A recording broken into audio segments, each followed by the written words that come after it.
This woman had endured 10 years of love and 3 years of marriage. But in that time, her husband Shin had asked for a divorce 101 times. This time, however, she was done begging. After Scarset had long painted him as a volatile man prone to demanding divorce over the smallest things. A divorce filing received shown the red stamp glaringly final. This was the end. Identified only as the Shin family, the man's power was clear. But as the woman walked alone through the Civil Affairs Bureau, her grip on the paper is tight. George ready to face the store. Suddenly, we see her kneeling pathetically on the ground surrounded by his friends. One of the Punzing calls her laptop. Another friend taunts Xing Chen, asking if how chase after his mistress Juliet with the woman on the floor. Cheng Chun hesitates to say some ask of comfort. Back at the bureau, an official asks if they wish to withdraw the application. Shin Chen's cruelty knew no bounds. He saw the blood on her clothes from an injury, but he just sneered. He don't smile at Juliet.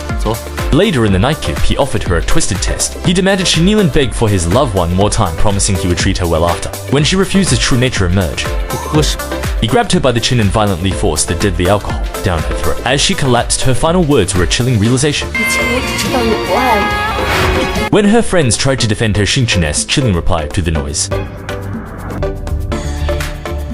He watched her fall not with regret, but with a sick look of satisfaction. His friends didn't need help. Instead, they took out their phones and started filming her breakdown. In the ensuing chaos, Shin Chen and his wife aside and cradled Juliet. The impacts in her hearing aid flying, a symbol of how he had silenced her. Only her friend rushed to the crowd, screaming her name.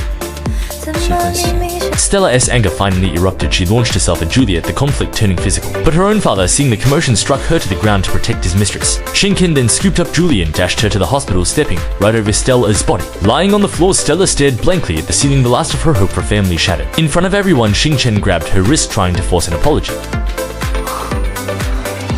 Her best friend later confronted him. But no one could stop the mob as they forced the drink on Stella. Her friend was held back. One of Xing Chen's friends just watched, covering his face to hide a smirk. The gossip had parties. Was even worse, someone called her a stray dog for all to hear. She and her friend stood alone in a corner, isolated from the world. After the humiliation, she couched alone on the wet street, her reflection a lonely figure against the city lights. When a car deliberately splashed water on her, she slowly looked up. The tears were gone, replaced by a chilling coldness. The slow minus motion shot captured her utter desolation, and dirty water streaking her face. She wept alone in the rain, bloodstains visible on her dress. Kneeling before his car, she was completely broken, but he just drove on. It was office chatter that first hinted at his cruelty, but the reality was far worse. But in her darkest hour, her friend made a promise.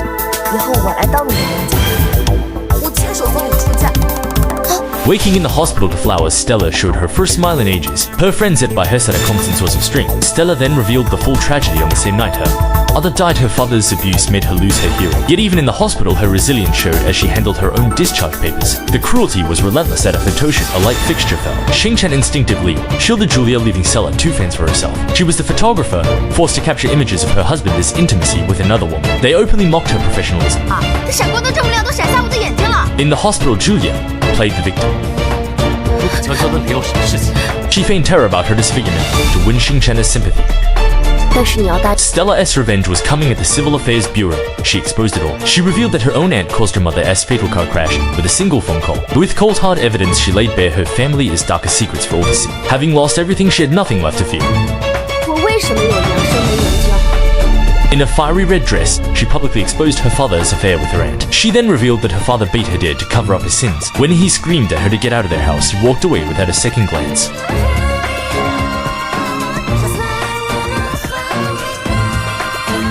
Her father could only tremble with speechless rage. Faced with recordings and photos, his lies crumbled into dust. Even after all this, her first thought in the hospital was for her mother's legacy. Her friend presented her with a document to her mother's final wish. The truth was devastating. Her aunt had intentionally sent photos that lead to her mother's death. Her friend gave her a protected charm left by her mother, a symbol of love and hope. Her friend even began looking for a new husband for her. And she supported Stella's boldest move. A lifeline appeared, a mysterious investor. Stella made a deal in exchange for funding her mother's project. She would marry him the moment she was divorced. The final unforgivable insult was Juliet demanding she crawl for her mother's bracelet. Then Julia let the jade bracelet her, otherwise only a rope slipped through her fingers. It shattered on the floor. Stella's mind broke with it. A Chin Chin blamed her.